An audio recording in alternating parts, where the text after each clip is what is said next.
नरकों की गतियों का वर्णन आता है।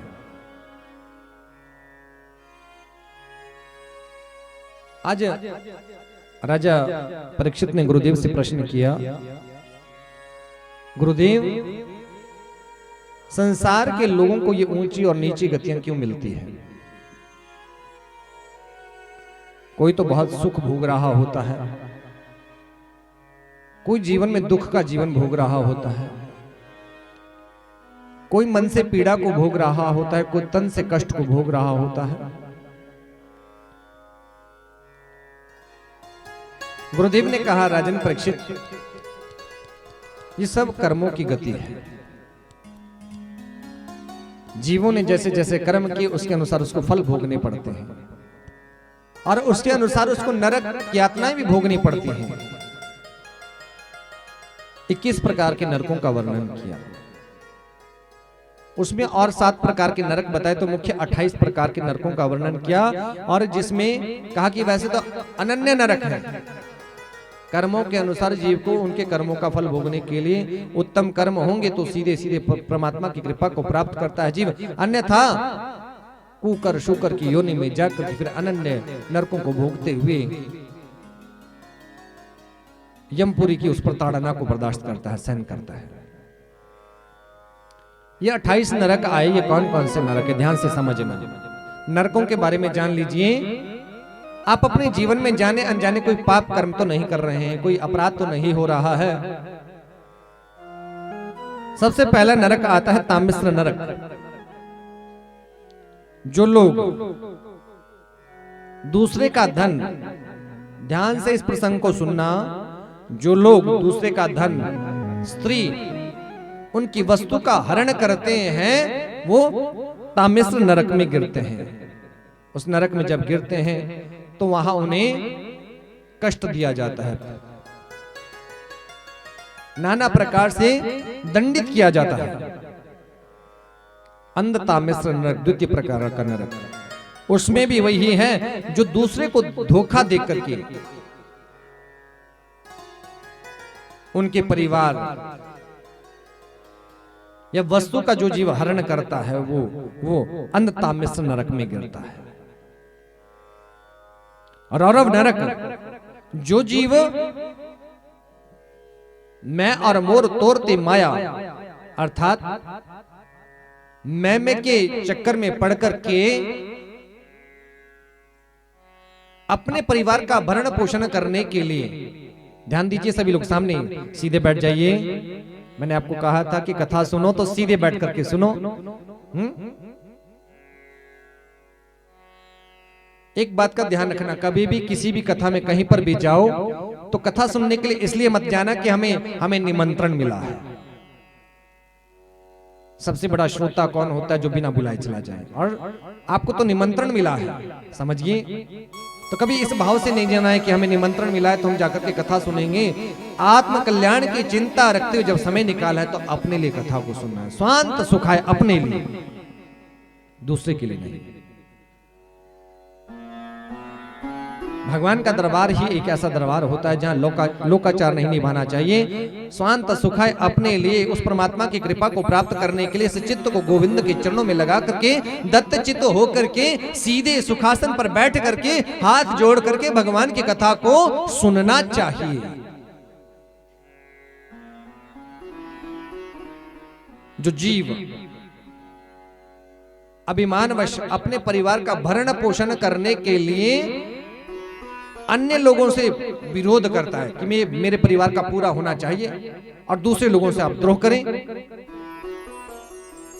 समझ लेना, जब जीव दूसरे की वस्तु पर ध्यान रखते हुए अपने परिवार का केवल भरण पोषण करने के लिए दूसरे से द्रोह करता है तो वो ररव नरक में गिरता है, जहां रुरु नाम के कीड़े छोड़ दिए जाते हैं और उस जीव को कष्ट देते हैं। महारौरव नरक। जो लोग, जो क्रूर लोग अपना पेट पालने के लिए जीवित पशु पक्षियों को मारते हैं और उनका भक्षण करते हैं, वो रौरव नरक में गिरते हैं। एक बात बताइए, जो ये लोग मांस भक्षण करते क्या उचित है? कैसे? ये उचित नहीं है। कैसे? किसी जीव का कि प्राण हरना, पहली बात तो किसी को जन्म आप नहीं, जीवन नहीं दे सकते हो, तो किसी को मारने का अधिकार आपको नहीं है। लेकिन जो लोग इस अभक्ष्य भक्ष्य पदार्थ का सेवन करते हैं, मांस का सेवन करते हैं, क्या उचित करते हैं? नहीं। कैसे? जब किसी के घर में कोई मृत्यु होती है तो क्या कहा जाता है कि महाराज इनके घर में पातक लगा है, और उनके उनके घर पर लोग जल तक नहीं पीते हैं। करते हैं ना ज्ञान, घर में जाकर के स्नान करेंगे। अरे भाई वो तो बड़े प्रिय थे, आपके रिश्ते नाते वाले थे, फिर क्यों स्नान कर रहे हो? फिर क्यों इतना इतना पातक मान रहे हो आप? क्यों फिर स्नान करके वस्त्र परिवर्तित करते हो? क्योंकि वहां मृत्यु दोष लगा था, पातक लगा था। जब किसी जीव की हत्या हुई, किसी ने किसी जीव को मार दिया, किसी बकरी को मार दिया, बकरी को काट दिया किसी ने, तो एक बात बताओ, क्या उस जीव का क्या हुआ? उसकी क्या हुई? क्या हुई? मृत्यु। जीव तो वो भी था ना, जीवात्मा तो उसके अंदर भी थी, तो उसकी भी मृत्यु हुई। तो क्या वहां मृत्यु दोष नहीं लगा होगा? लगा होगा। लेकिन जो अगर मृत्यु दोष लगा तो उससे भी बड़ा अनर्थ करने जा रहे हैं। जो मांस भक्षण करते हो तो उससे भी ऊपर का अनर्थ कर रहे हैं। कैसे? कि पहले तो मृत्यु दोष उस जीव को भी लगा, बाद में उस जीव को काट फांट करके उसको भी खा गए। सोचिए वो जीव कितना कितना अपवित्र हो गया जब उसके बाद उसने वो कर्म किया। जो लोग ऐसा कर्म करते हैं वो महारौरव नरक में गिरते हैं।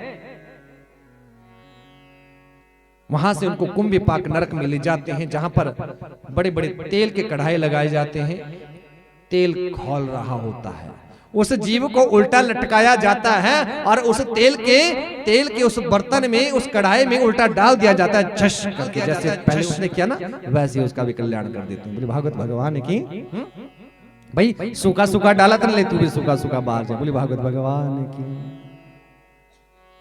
काल सूत्र नरक।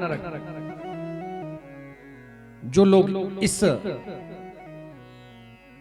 लोक में अपने माता पिता, गुरु, पूजनीय लोगों का विरोध करते हैं, उनका अपमान करते हैं। ध्यान देना, यदि गलती से भी अपने जीवन में आप अपने माता पिता, अपने गुरु, अपने पूजनीय लोगों का अपमान करते हैं तो आप बहुत बड़ा अपराध कर रहे हैं, जिसका दंड भोगने के लिए आपको तैयार रहना होगा। इसलिए जीवन में कभी भी इनका अपमान नहीं करना चाहिए। असी पत्रवन नरक, सूकर मुख नरक। जो लोग राज कर्मचारी हैं, नौकरी पेशे में हैं और अपने कर्तव्य का निर्वहन सही तरीके से नहीं करते, उनके द्वारा किसी का कार्य होना है, लेकिन उसके कार्य को लटका करके करते हैं। उस जिसका काम करना है उसको लंबे समय तक परेशानी का सामना करना पड़े, उस राज कर्मचारी की वजह से, तो समझ लेना आप अपराध कर रहे हैं। आजकल तो विभागों में बड़ी गड़बड़ है, कई विभागों में तो बहुत गड़बड़ है। वहां जाओ तो आप बिना पैसे के अंदर नहीं जा सकते, महाराज जाओगे तो थोड़ा सा वहां देना पड़ेगा तो काम आपका होगा। और वो जानते नहीं कि अनजाने में उनसे क्या अपराध हो रहा है। जो राज कर्मचारी अपनी जिम्मेदारी का दायित्व सही तरीके से निर्वहन नहीं करते हैं, उस कर्म में भी लोभ रखते हैं, उनको शुक्र मुख नरक में जाकर के गिरना पड़ता है, अंधकूप नरक। जो लोग जीव, खटमल आदि जीवों की हिंसा करते हैं, आजकल गर्मियां है ना,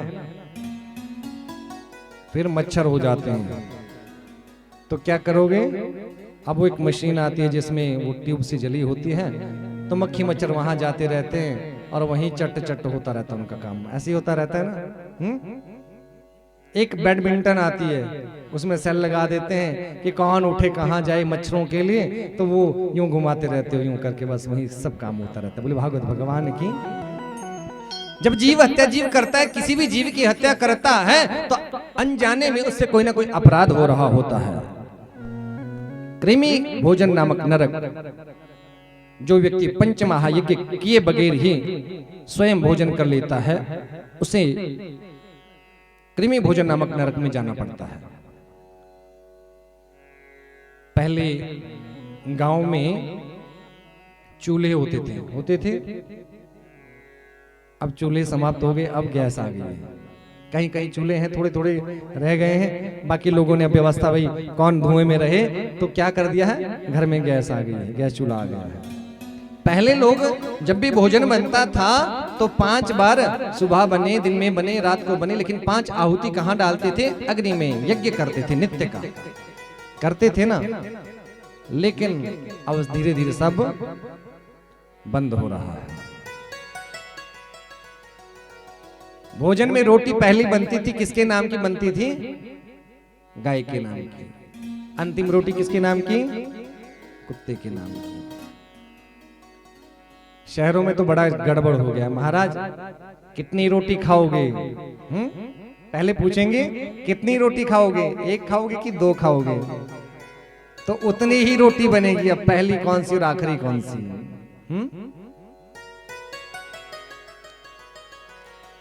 अपने जीवन में प्रयास करना, 5 रोटियां निकालनी है। 1 रोटी गाय के लिए, 1 रोटी कुत्ते के लिए, 1 कौवे के लिए, 1 चींटियों के लिए और 1 देवताओं के लिए। ये पंच यज्ञ जरूर क्या करना आपने। आजकल जो है लोगों ने एक चलन बना लिया है शहरों में, गौ पालन तो अब लोग कम करते हैं, किसका पालन ज्यादा कर रहे हैं, श्वान का। श्वान माने कुत्ते का।